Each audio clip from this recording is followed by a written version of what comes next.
काल तुम्ही नवी मुंबईला गेला होता, तिथे जो काही प्रकार घडला त्या प्रकारावर आता तुमच्या विरोधात तक्रार दाखल झाली.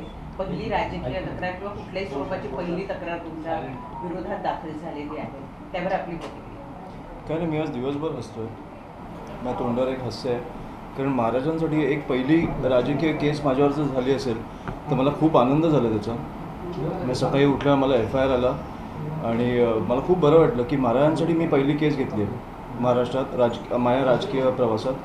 त्याच्यामुळे मला खूप बरं वाटलं. आणि विषय असा झाला की काल आम्ही दिघ्याला आणि कोपरखेड्याला शाखे उद्घाटनासाठी गेलेलो. तेव्हा गजाननजी आमचे जे आहेत तिकडचे शहर अध्यक्ष, ते बोलले की तिकडे एक महाराजांचा पुतळा आहे ज्याला 4 महिने तो अनेक पक्षांनी आंदोलन करून तो एक बनवलेला पुतळा आहे. त्याला एका घाणेरड्या कपड्यात त्यांनी गुंडाळून ठेवलं आहे. तर तुम्ही बघायला याल का? तर मी लगेच बोललो हो.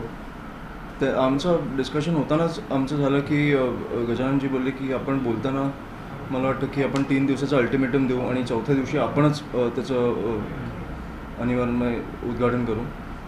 तर मी त्यांना विचारलं की मी केलं तर काय? तर ते बोलले की केस होईल. तर मी बोललो की महाराजांसाठी केस झाली तर प्रॉब्लेम काय? आजच करून टाकू ना.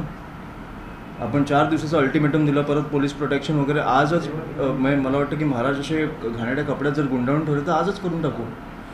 आणि मला वाटतं की आम्ही ते सगळ्या महाराष्ट्र सैनिकांचं तिकडे जे होते त्यांचं अभिनंदन, आणि खूप उत्तम त्यांनी तो कार्यक्रम केला आणि उद्घाटन केलं.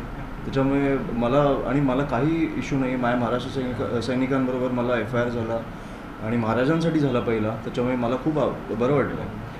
तुमच्या सहकारी पक्षात, खरं सहकारीच म्हटलं पाहिजे, तुमच्या भावांनी तुमची पाठराखण करणारे आदित्यजींचा एक तर खूप त्यांचे धन्यवाद की त्यांनी अशी पोस्ट टाकली. मी आत्ता जस्ट वाचली. मी आत्ता त्यांना भेटायला पण चाललो आहे. पण खूप धन्यवाद त्यांचे. आणि त्यांना महाराजांसाठी मला वाटतं की प्रत्येक मराठी माणूस हा पेटून उठतो. त्याच्यात आपण राजकारण बघत नाही. आणि त्या आदित्यजींनी असं तारीफ केली, मला खूप आवडलं. का 4 महिने रखडून राहिले याचं काही नाही, मला पण कळलं नाही. कारण 4 महिन्यात मला वाटतं की DCM असतील किंवा मुख्यमंत्री असतील किंवा पंतप्रधान असतील, तिकडे एअरपोर्टला गेले, एअरपोर्टचं उद्घाटन झालं. मला वाटतं की दहीहंडीला गेले, अनेक पक्षप्रवेशांना गेले. मग महाराजांसाठी तुम्हाला वेळ नाही मिळाली? मला हे कळलंच नाही आत्ता. पण मला वाटतं की काल आम्ही तिकडे आरती वगैरे केली संध्याकाळी, गजाननजी आणि आमच्या सगळ्या महाराष्ट्र सैनिकांनी. आता तो पुतळा मला वाटतं गुंडाळून ठेवला आहे. परत आम्ही तो परत ओपन करू. म्हणजे तुमच्या नेत्यांना आणि तुमच्या मंत्र्यांना वेळ मिळत नाही म्हणून तुम्ही हे करून ठेवणार तिकडे. मला वाटतं की तिकडच्या महानगरपालिकेची जबाबदारी आहे ना, ओपन करा ना. मंत्र्यांना वेळ नसेल तर. ठाकरेंच्या शिवसेनेकडून असं म्हणताय की इतर कामं जे करण्यासाठी तात्काळ मंत्री किंवा मुख्यमंत्री उपलब्ध होतात, तर महाराजांच्या पुतळ्यांसंदर्भात असं का होत आहे? एअरपोर्ट करण्यासाठी तुम्हाला लगेचच पंतप्रधान असतील किंवा मुख्यमंत्री उपलब्ध होत आहेत, पण महाराजांच्या पुतळ्यांसंदर्भात दिरंगाई का केली जाते, असं ठाकरेंच्या शिवसेनेकडून सवाल उपस्थित केला. नाही, बरोबर आहे, तो प्रश्न बरोबर आहे. आणि मला वाटतं माझं भाग्य होतं की मला त्या महाराजांच्या पुतळ्याचं अनावरण करायला मिळालं, की माझ्या भाग्यात होतं ते. आणि त्यांचा ॲब्सोल्युटली प्रश्न बरोबर आहे की 4 महिने का राखून ठेवलं? तुम्हाला वेळ नाही आहे, दुसऱ्यांना कोणाला तरी पाठवा. ओपनिंग तर करा, लोकांना तरी दर्शन घेऊ द्या.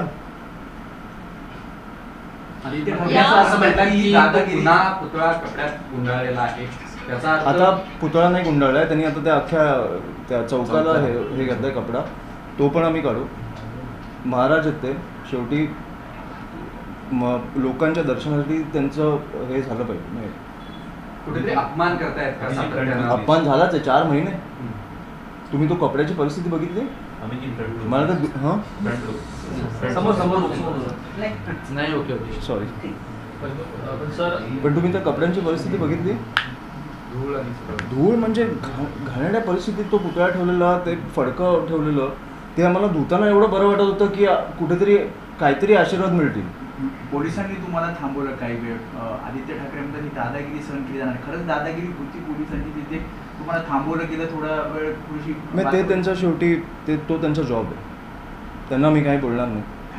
कारण त्यांच्यावर वरचे अधिकारी असतात, त्याच्यावर मंत्री असतात जे ज्यांना जबाबदार असतात, जे मी त्यांना काय बोलणार नाही.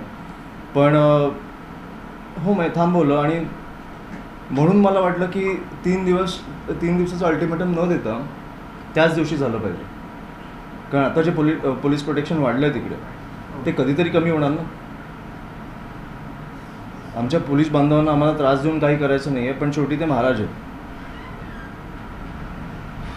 नवी मुंबई पालिकेची आता यावरती अशी प्रतिक्रिया आहे की काही काम अद्याप सुशोभीकरणाचं बाकी आहे, त्यामुळे हा पुतळ्याचा जो परिसर आहे तो झाकला गेलेला आहे. लवकरच ते काम पूर्ण झाल्यावरती त्याचं विधिवत अनावरण करण्यात येईल असं नवी मुंबई सॉरी काय बोलले?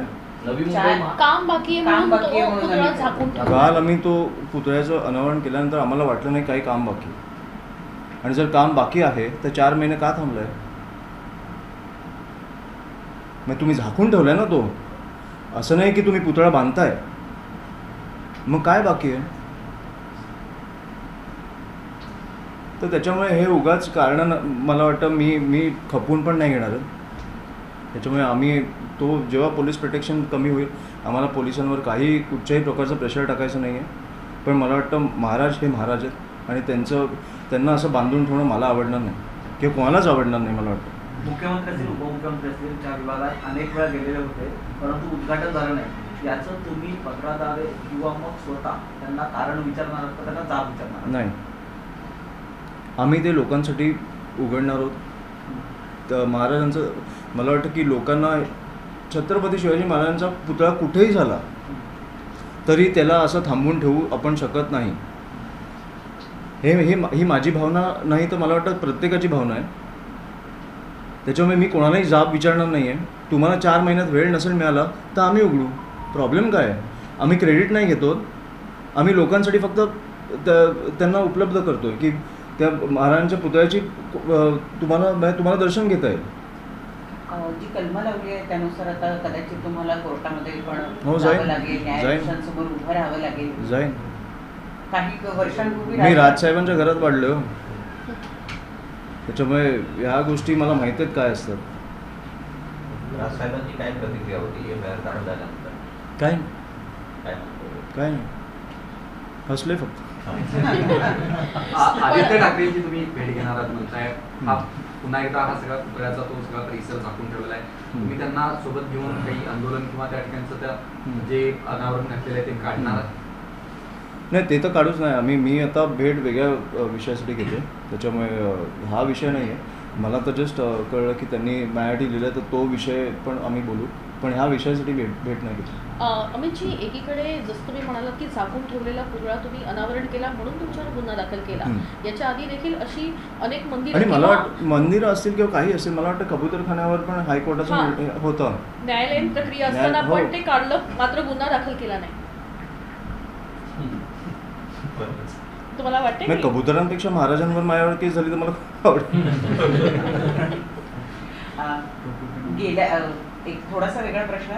गेल्या वेळेला मुंबई महानगरपालिकेच्या निवडणुकीमध्ये शिवसेनेकडनं असेल बऱ्याच यंग लोकांना संधी देण्यात आलेली होती. मनसेमधून यावेळेला काय स्थिती आहे? नाही, आमचं काम चालू आहे. अनेक विद्यार्थी सेनेची पण मुलं मुली आहेत ज्यांची इच्छा आहे.